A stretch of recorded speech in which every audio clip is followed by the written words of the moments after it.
ये नहीं है कि आप कुर्ता जो कॉलर वाला पहनेंगे कि हमारी तरह पहनेंगे, ये हदीस में नहीं है, सब जायज़ है। कुर्ता से मकसद है बदन को छुपाना, गर्मी सर्दी से बचना। अब चाहे कॉलर वाला पहनिए या बगैर कॉलर वाला पहनिए, टोपी से मतलब है सर ढकना। ये टोपी मौलाना की हो या ये टोपी हो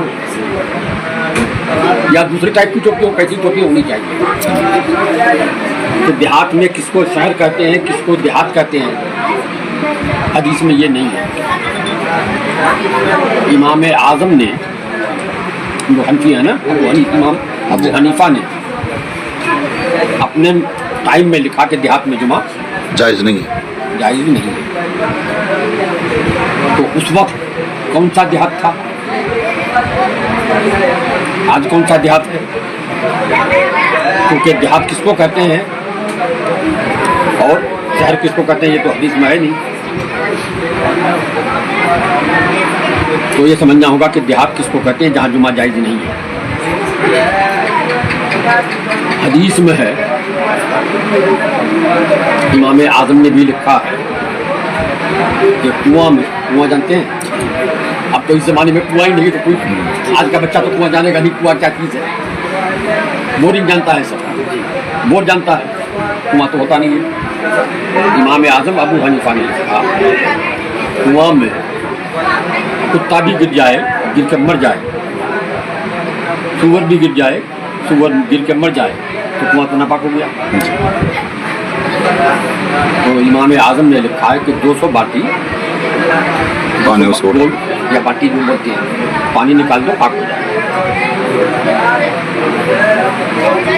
अब आज कुएं में 200 बाल्टी निकाल दिया जाए तो 600 बाल्टी बाकी रह जाएगा जी, है ना। तो अगर पानी पाक हो तो उसमें तो कुत्ता गिर गया है, मर गया है, सूअर गिर गया है। तो अब देखना पड़ा कि इमाम आज़म जो लिखे हैं, इमाम अबू हनीफा, उनके टाइम का कुआं कैसा था। वहाँ पानी कुएं में 200 डोल भी नहीं होता था, उससे कमी होता था, उससे कमी होता था।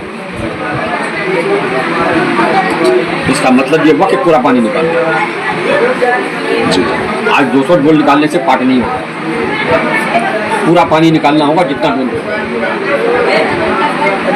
तभी जाके नया पानी जो निकलेगा वो होगा पाक।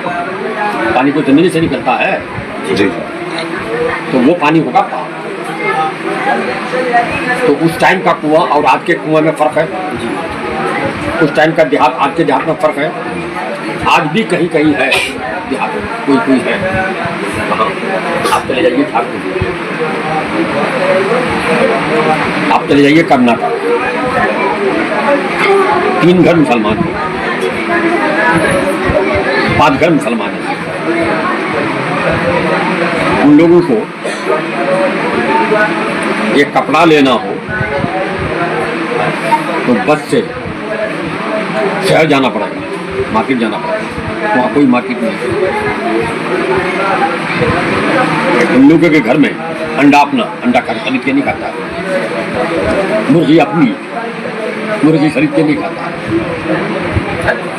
लेकिन इसके अलावा गोश्त लेना हो, मछली खरीदना हो तो उसको बाजार जाना ही पड़ेगा।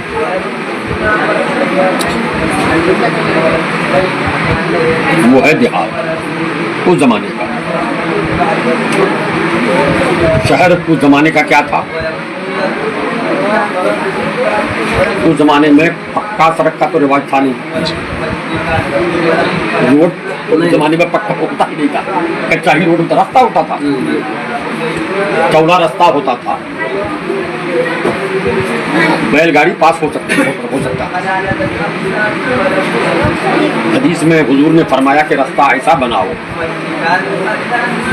एक ऊँट इधर से जा सके, एक ऊँट उधर से आ सके,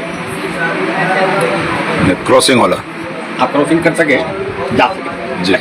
ये बस इतना ही बड़ा रास्ता होता था, पक्का रास्ता नहीं। पक्का मकान इस तरह से तो होता ही नहीं था, ईंट मिट्टी गाड़ा देके जोड़ के कुछ लोग बनाता था। जो अमीर लोग होता था, वो गरीबों का वो भी नहीं होता था, झोपड़ा बांस का खूंटा देके, हमको सीधे दो। या कोई जो जंगल है तो लकड़ी की का खूंटा देके ऊपर छप्पर बनाता था। और शहर जो होता था तो वही ईंट गाँथ के मिट्टी से यही होता था। आज उस वक्त के शहर से आज का देहात अच्छा है। जी उस वक्त के शहर से आज का देहात हम लोगों का अच्छा है। अच्छा है। उन लोग देखता हम लोग का देहात को, उसको कहता शहर, और अपने यहाँ के शहर को कहता देहात। अगर देख लेता तो वहाँ जुमा आज भी ना जाए। कहीं अगर कोई 2 घर बस गया, जाकर के भाग गया, 3 घर बस गया, तो वहाँ उस 3 घर के लिए आप जुमा कीजिएगा कहीं, ये जायज़ नहीं है। जुमा का मतलब जुमा है। जुमा का मतलब कि जहाँ बहुत से लोग जमा हों। जी जी वहाँ तो बहुत से लोग जमा होंगे नहीं, 3 घर का ये है। तो अब क्या किया है, अब इस ज़माने में जहाँ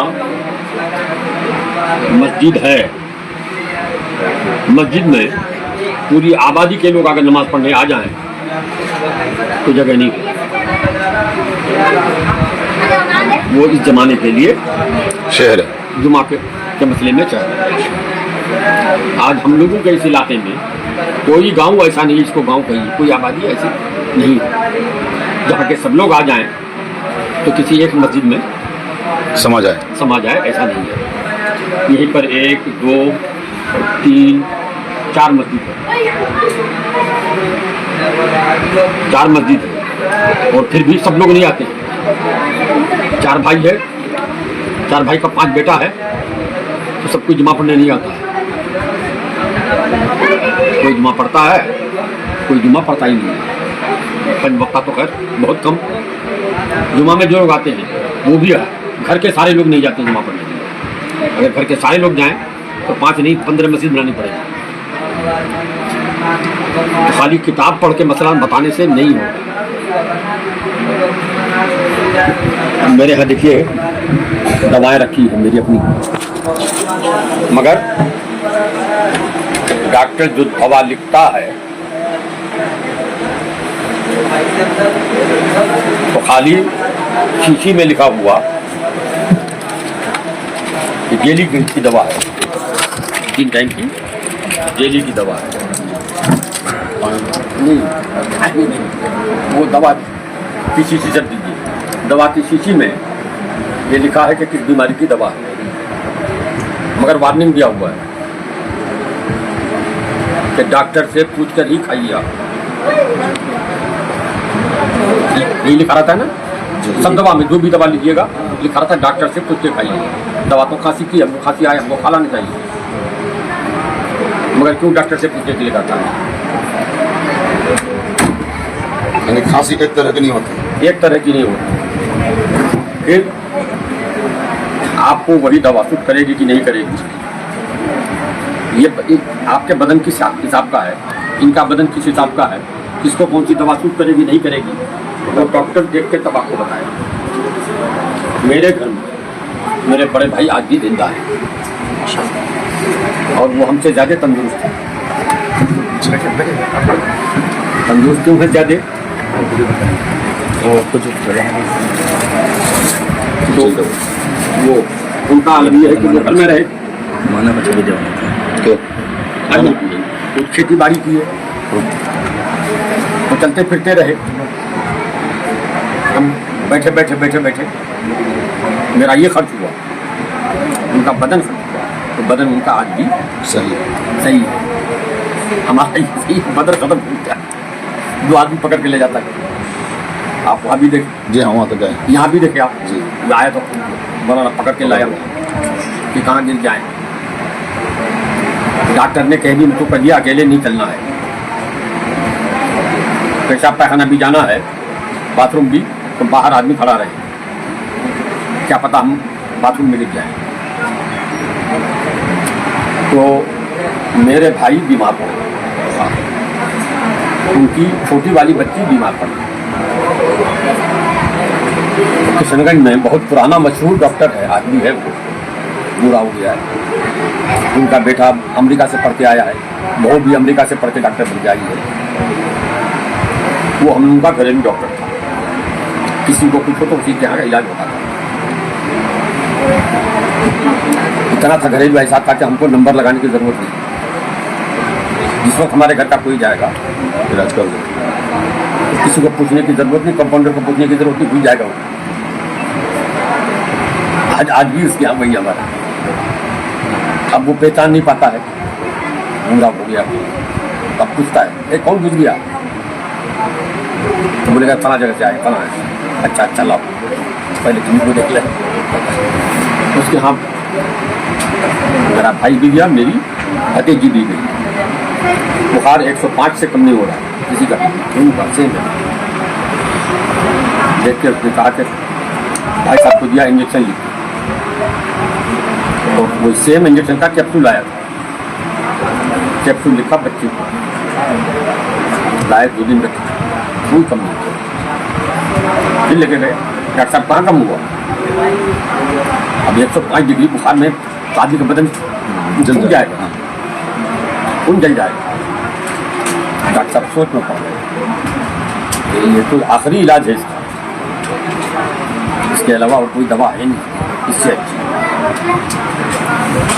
फिर सोच के उसने कहा अच्छा मौलाना अहमद हाँ,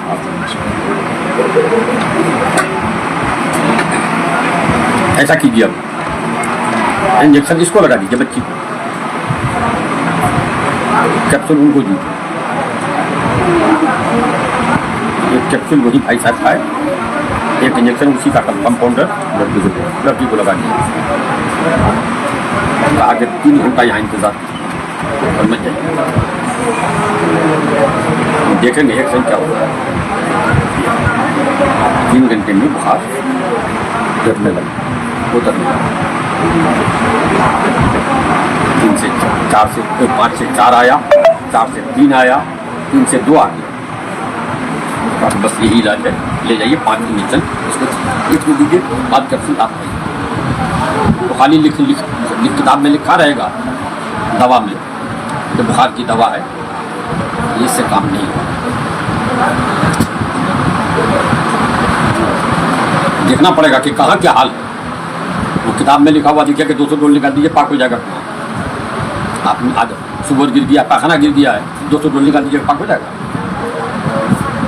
आज तो पाक नहीं होगा, पूरा पानी निकालना, पूरा पानी निकालना। तो वो जो लिखा है, क्यों लिखा है, इसको समझना होगा, क्या मतलब है उस लिखने का। तो उस देहात में नमाज नाजायज़ है जुमे की, हमारे देहात में जुमे की नमाज जायज़ है। इस ज़माने के देहात में हमारे, हाँ आज भी अगर कहीं ऐसा ही है, 2 घर या 3 घर कहीं बसी हुई, हाँ 2 घर 3 घर 4 घर 5 घर है, बसा हुआ है।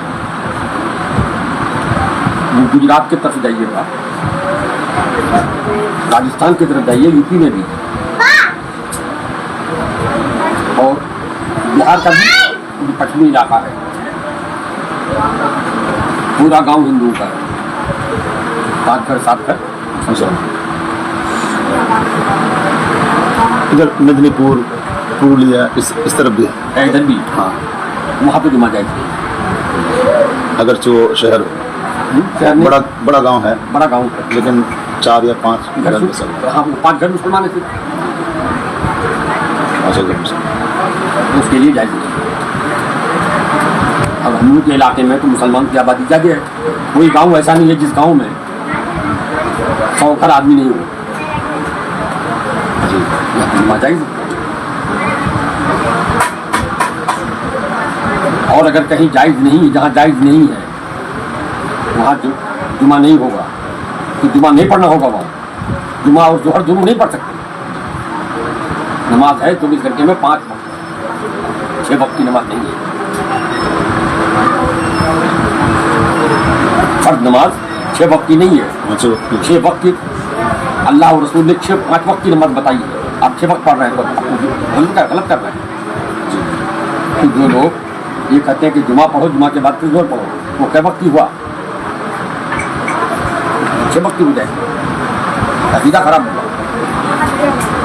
अगर तुमको देहाती का लफ्ज पर अमल करना है तो जोर पढ़ो, जुमा मत पढ़ो। ये जुमा भी जोर भी कहाँ से निकाला?